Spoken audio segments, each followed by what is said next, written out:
ॐ भूर्भुवः स्वः तत्सवितुर्वरेण्यं भर्गो देवस्य धीमहि धियो यो नः प्रचोदयात्। ॐ योगपूर्णं तपोनिष्ठं वेदमूर्तिं यशस्विनं गौरवर्णं गुरुश्रेष्ठं भगवत्या सुशोभितं कारुण्यामृतं सागरं शिष्यभक्तादिसेवितं श्रीरामं सद्गुरुं ध्यायेतमाचार्यवरं प्रभुम्। ॐ सद्गुरुचरणकमलेभ्यो नमः।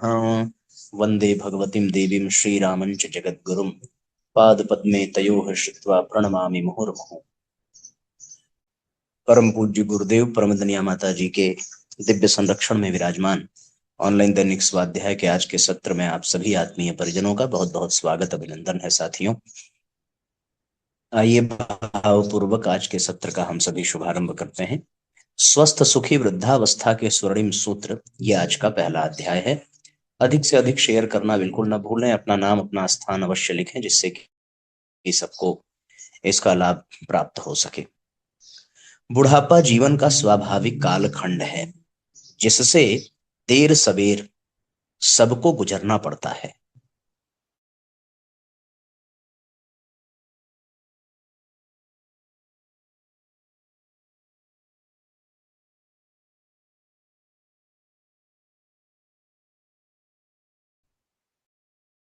यदि तन मन के स्वास्थ्य, शारीरिक एवं मानसिक रोग बुढ़ापे के साथ आ जुड़ते हैं और इसे कष्टप्रद एवं दुर्भार बना सकते हैं।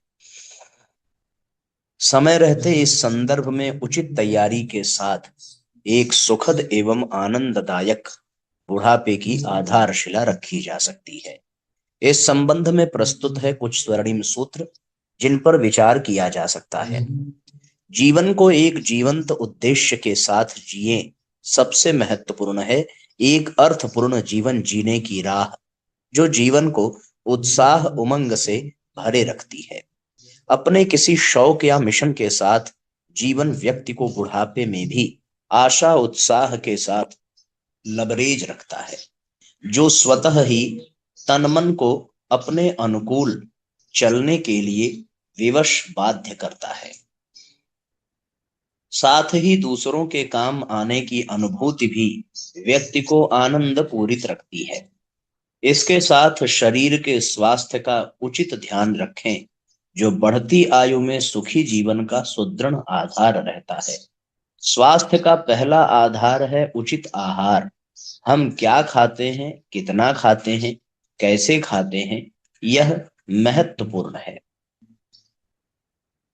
अतः अपनी प्रकृति के अनुरूप पौष्टिक, सुपाच्य एवं संतुलित आहार लें। मौसमी फल सब्जियों का उपयोग स्वास्थ्य की दृष्टि से बहुत उपयोगी रहता है। आहार के साथ पर्याप्त जल का उपयोग करें जो विषाक्त तत्वों को बाहर निकालता है, चयापचय तंत्र को सक्रिय रखता है और भार नियंत्रण में भी सहायता करता है। दूसरा आधार है सक्रिय जीवन। इसके लिए बैठने से अधिक चलें। लगातार एक ही स्थान पर बैठने से एक तरह से शरीर को जंग लग जाती है और तमाम तरह के विकार एकत्र होकर प्रारंभ होते हैं। मधुमेह, हृदय रोग, मोटापा जैसे रोग इसके स्वाभाविक परिणाम रहते हैं। अतः नियमित रूप से चलने को जीवनचर्या का अंग बना लें। 6 से 9 हजार कदम चलने को जहां आदर्श माना जाता है, वहीं 2 से 4.5 हजार कदमों से शुभारंभ किया जा सकता है। इसके साथ शारीरिक बल और गतिशीलता पर कार्य करते रहें। इसके लिए नियमित रूप से जितना संभव हो व्यायाम करें, जिसमें अपनी क्षमता अनुसार आसन, स्ट्रेचिंग, भारोत्तोलन आदि को दिनचर्या में शामिल किया जा सकता है। इनसे मांसपेशियां व जोड़ सशक्त एवं स्वस्थ रहेंगे। अपनी सुविधानुसार तैराकी, साइकिलिंग आदि को आजमाया जा सकता है। आहार और व्यायाम के साथ पूरी नींद लें। नींद स्वस्थ सुखी जीवन का प्रकृति प्रदत्त उपचार है। इसका भरपूर मात्रा में सेवन करें। इसके लिए 7 से 9 घंटे की नींद पर्याप्त रहती है। रात व दिन में इसका एक समय निर्धारित कर सकते हैं। नींद के साथ सूर्य की रोशनी का भरपूर उपयोग करें, जो विटामिन डी का स्रोत है और इसकी कमी के कारण तमाम तरह के रोगों को पनपते देखा जाता है।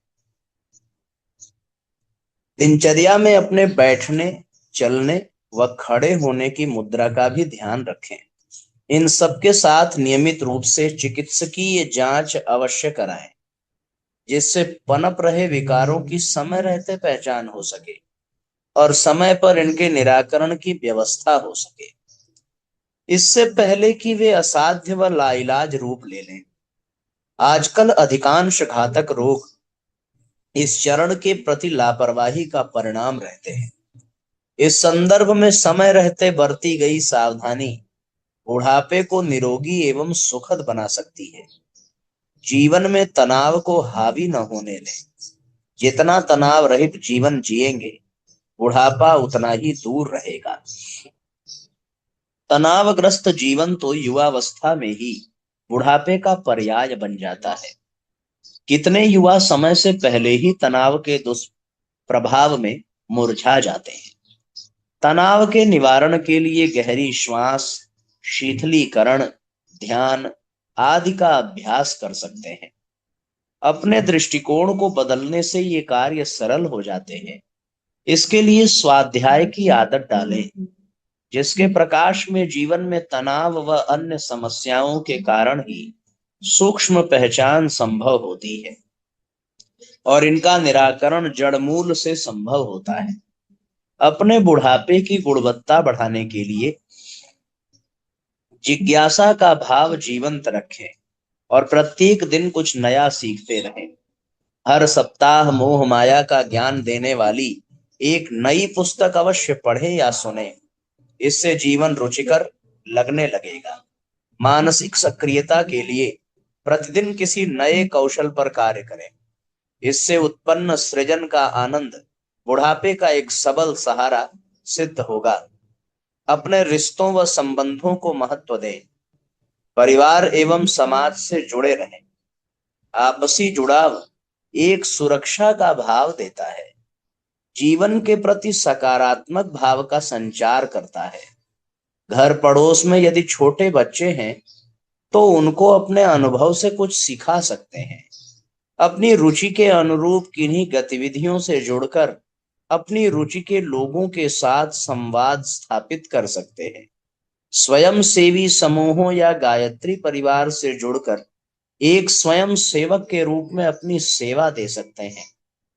वस्तुतः जीवन की उपयोगिता को सिद्ध करने वाले अनुभव तन मन से व्यक्ति को स्वस्थ व युवा रखते हैं, जबकि परिवार समाज से कटा नितांत एकाकी जीवन व्यक्ति को अवसाद एवं उद्विग्नता के अंधेरे में धकेलने वाला अभिशाप सिद्ध होता है, जो आगे चलकर असाध्य आदि व्याधियों का कारण बनता है। प्रकृति के साथ यथासंभव जुड़ाव रखें। घर आंगन में बागवानी व हरियाली से जुड़े सृजनात्मक कार्यों में स्वयं को व्यस्त रख सकते हैं। इससे समय का सदुपयोग होगा और जीवन में छोटी छोटी चीजों में आनंद लेना सीखेंगे। इसके साथ उगते हुए सूरज, बारिश की फुहारों, हवा की शीतल बयार, अस्ताचल सूर्य की लालिमा, रात्रि की नीरवता अर्थात जीवन के हर पल का आनंद लिया जा सकता है। पूज्य गुरुदेव की पुस्तक सुनसान के सहचर को पढ़कर राह के हर घटक से प्रेरणा लेने की सीख ली जा सकती है। दुर्व्यसनों से बचें व गलत आदतों का प्रश्रय न दें। धूम्रपान, शराब, नशा जैसी आदतें स्वास्थ्य के साथ जीवन को बर्बाद करने वाली रहती है। इनसे सर्वथा दूर ही रहें। यदि कोई गलत आदत पड़ गई है तो इसके निराकरण के लिए छोटे छोटे कदम उठाएं। स्वयं से छोटे छोटे वायदे करें और उसे निभाएं। इसके अंतर्गत रचनात्मक गतिविधियों की को जीवन का अंग बनाएं, जैसे चित्रकला, गीत संगीत, नृत्य, लेखन आदि। अपनी क्षमताओं एवं कौशल को के अनुरूप जीवन में नए नए प्रयोग करें, नए स्थलों का भ्रमण करें। आजकल तो घर बैठे ही विश्व के हर कोने का सोशल मीडिया के माध्यम से मानसिक भ्रमण का आनंद लिया जा सकता है। सर्वोपरि ईश्वर का सुमिरन करें, इस जीवन के लिए उनका धन्यवाद ज्ञापन करें। साथ ही अपने जीवन को इस मुकाम तक पहुंचाने में सहायक सभी मित्रों, गुरुजनों, संबंधियों, विरोधियों के प्रति कृतज्ञता का भाव व्यक्त करें और सबके लिए कल्याण व सद्बुद्धि की कामना व प्रार्थना करें। इस तरह से जीवन के स्वाभाविक अंग बुढ़ापे के प्रभावों को अपनी स्वस्थ व संतुलित जीवन शैली, सकारात्मक चिंतन एवं सुधरी आदतों के आधार पर बहुत सीमा तक निरस्त करते हुए एक स्वस्थ एवं सुखी जीवन जी सकते हैं। यदि अभी तक अपने आपने आनंददायक बुढ़ापे के बारे में नहीं सोचा है, तो आज एवं अभी से इस संदर्भ में कार्य करना प्रारंभ कर दें। बड़ी सुंदर बात साथियों, अपने बुढ़ापे को संवारने सजाने का स्वर्णिम सूत्र यहां हम सबको प्राप्त हो रहा है। बड़ा महत्वपूर्ण है। छोटी सी कहानी। संत तुकाराम के गांव से यात्रियों का दल तीर्थाटन के उद्देश्य से निकला। वे जाने से पहले संत तुकाराम से मिलने आए। वह उनसे आग्रह करने लगे कि वे भी तीर्थ यात्रा पर चले। तुकाराम बोले, भगवान सृष्टि के कण कण में हैं और ऐसे में स्थान विशेष पर जाने से क्या मिलेगा। यात्रीगण बोले, तीर्थ यात्रा पर जाने से पाप धुलते हैं, स्वर्ग में स्थान सुनिश्चित हो जाता है। ये सुनकर तुकाराम उन्हें एक कद्दू देते हुए बोले, भाइयों, मैं तो इस बार सौभाग्य से वंचित रह जाऊंगा, परंतु मेरे प्रतिनिधि के रूप में आप मेरे कद्दू को ले जाएं। गांव वाले बिना गूढ़ार्थ समझे कद्दू को लेकर तीर्थ यात्रा पर चले गए। उसको हर तीर्थ स्थल पर अच्छे से नहलाया धुलाया। वहां से लौटने के बाद उन्होंने कद्दू संत तुकाराम को वापस लौटाया तो उन्होंने सभी तीर्थयात्रियों को सायं भोजन पर आमंत्रित किया। जब सभी तीर्थयात्री भोजन करने बैठे तो ये देखकर बड़े विचलित हुए कि भोजन से एक सड़े कड़वे कद्दू की सब्जी बनी थी। वे अपना रोष संत तुकाराम से व्यक्त करने लगे। संत तुकाराम बोले, भाइयों, ये वही कद्दू है। तीर्थ यात्रा पर जाने से इसको धुलकर साफ हो जाना चाहिए था, फिर ये कड़वा कैसे रह गया। अब यात्रियों को संत तुकाराम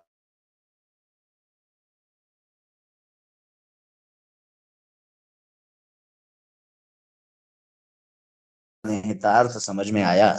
मन लाभ नहीं होता। बहुत महत्वपूर्ण सूत्र है साथियों। मन मैला ही रहा अगर तो उजला तन बेकार है।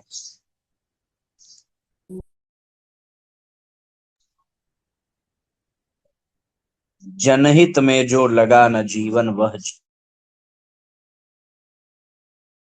बेकार है। अगला अध्याय है ऋतु परिवर्तन के प्रभाव। ऋतु परिवर्तन का प्रकृति के साथ साथ मनुष्य के शरीर और मन पर भी गहरा प्रभाव पड़ता है। ठंडक और गर्मी, वर्षा और शुष्कता, धूप और अंधकार, ये सभी तत्व केवल बाहरी वातावरण को ही नहीं बदलते, बल्कि जीव जगत की आंतरिक दशा को भी प्रभावित करते हैं। ऋतुओं का यह उतार चढ़ाव स्वास्थ्य, ऊर्जा और मानसिक स्थिति तीनों पर अपनी छाप छोड़ता है। आयुर्वेद के प्राचीन आचार्यों ने स्पष्ट कहा है कि स्वास्थ्य की रक्षा के लिए आहार और विहार को ऋतु के अनुसार ढालना आवश्यक है। यदि ऐसा न किया जाए तो ऋतु परिवर्तन शरीर में विकार उत्पन्न कर देता है और रोगों को जन्म देता है। इसी कारण आयुर्वेद में ऋतुचर्या और दिनचर्या का इतना महत्व है। गर्मी में शरीर का जल तत्व कम होता है और पित्त की वृद्धि होती है। वर्षा ऋतु में नमी और आर्द्रता वात और कफ को बढ़ाते हैं। शरद ऋतु पित्त जन्य विकारों को उभार देती है, जबकि शीत ऋतु में जठराग्नि प्रबल होकर पाचन शक्ति को बढ़ा देती है। परंतु सावधानी न बरती जाए तो सर्दी, जुकाम और गाठिया जैसे समस्याएं सामने आती है। वसंत ऋतु उल्लास और प्रसन्नता का भाव जगाती है, किंतु साथ ही कफ रोगों के लिए अनुकूल होती है। प्रकृति का यह प्रभाव केवल शरीर तक सीमित नहीं है, यह मन को भी गहराई से छूता है। बरसात का मौसम प्रायः आलस्य और सुस्ती लाता है। शरद में चंचलता बढ़ती है, जबकि शीत ऋतु में मन अधिक एकाग्र और सक्रिय रहता है। वसंत में हृदय हल्कापन और आनंद अनुभव करता है। यदि व्यक्ति चाहता है कि ऋतु परिवर्तन उसके स्वास्थ्य और सुख शांति में बाधा न बने, तो उसे अपने आहार विहार को ऋतु के अनुरूप ढालना चाहिए। असंयम और असमय के आचरण से बचना चाहिए और प्राकृतिक वातावरण के साथ सामंजस्य स्थापित करना चाहिए। ऋतु चक्र प्रकृति का सनातन नियम है। यह शरीर और मन दोनों पर गहरा प्रभाव डालता है। जो व्यक्ति इस चक्र के साथ अपने जीवन को तालमेल में रखता है, वह न केवल रोगों से बच सकता है, बल्कि स्वस्थ, प्रसन्न और संतुलित जीवन का अनुभव कर सकता है। स्वास्थ्य केवल औषधियों पर निर्भर नहीं है, बल्कि प्रकृति के साथ सामंजस्य बनाने की कला पर ही आधारित है। आयुर्वेद और ज्योतिष शास्त्र दोनों मानते हैं कि ऋतु परिवर्तन के साथ शरीर और मन में भी व्यापक बदलाव आते हैं। वर्ष भर के 6 ऋतु चक्र केवल वातावरण को ही नहीं बदलते, बल्कि मनुष्य की जीवन शक्ति, पाचन तंत्र और मानसिक संतुलन तक को प्रभावित करते हैं।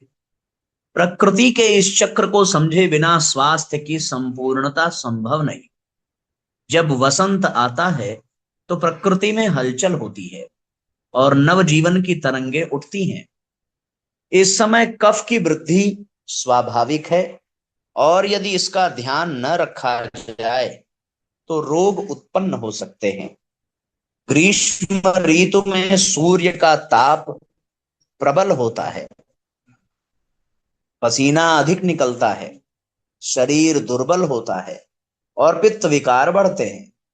वर्षा ऋतु में आते ही आर्द्रता और उमस से वात और कफ दोनों ही उत्तेजित होते हैं, जिससे पाचन शक्ति कमजोर हो जाती है।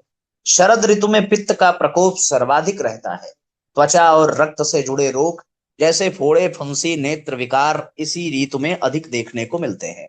हेमंत और शिशिर ऋतु अपेक्षाकृत स्वास्थ्यवर्धक मानी गई है। इन दिनों जठराग्नि प्रबल रहती है, भोजन पचने की शक्ति बढ़ जाती है और बल संचय का अवसर मिलता है। किंतु यदि असंयम किया जाए तो सर्दी, जुकाम, वातजन्य रोग भी उत्पन्न हो सकते हैं। ऋतुओं का यह चक्र केवल शारीरिक स्वास्थ्य तक सीमित नहीं है, मन की अवस्था भी इस गहराई से जुड़ी हुई है।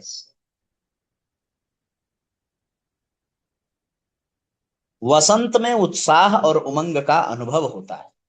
ग्रीष्म में चिड़चिड़ापन और थकान बढ़ती है। वर्षा में मन भारीपन, आलस्य से भर जाता है।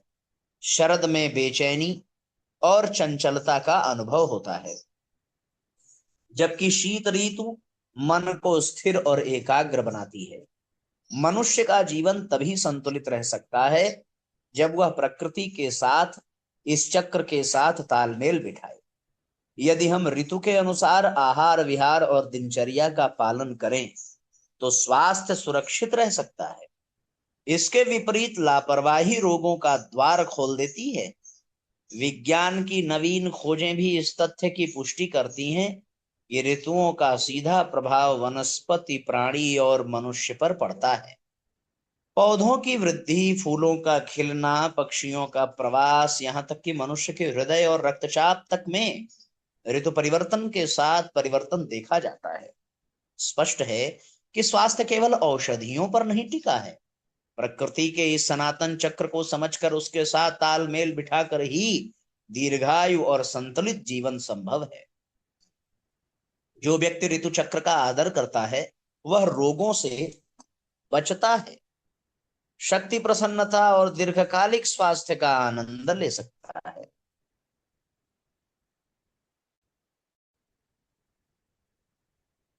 बहुत सुंदर था साथियों ये स्वास्थ्य संबंधित अध्याय। इसे अवश्य समझने और जीवन में उतारने की आवश्यकता है। गोपथ ब्राह्मण में उल्लेख आता है कि अनेक युगों पूर्व भगवान ब्रह्मा ने सृष्टि के लिए अत्यंत दुष्कर तपस्या, घोर तपस्या के फलस्वरूप उनके शरीर से पसीने की धारा बह निकली।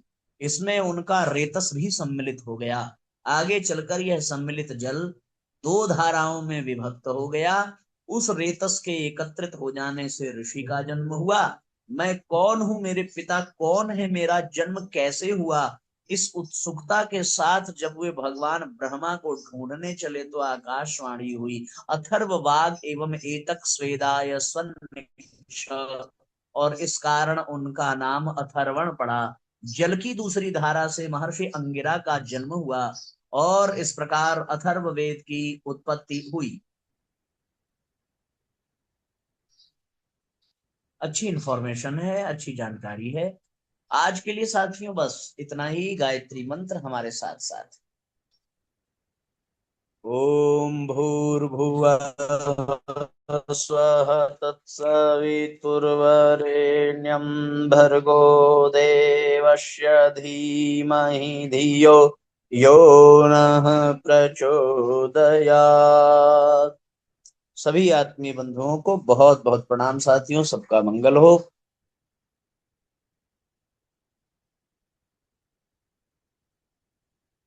आज के लिए इतना ही।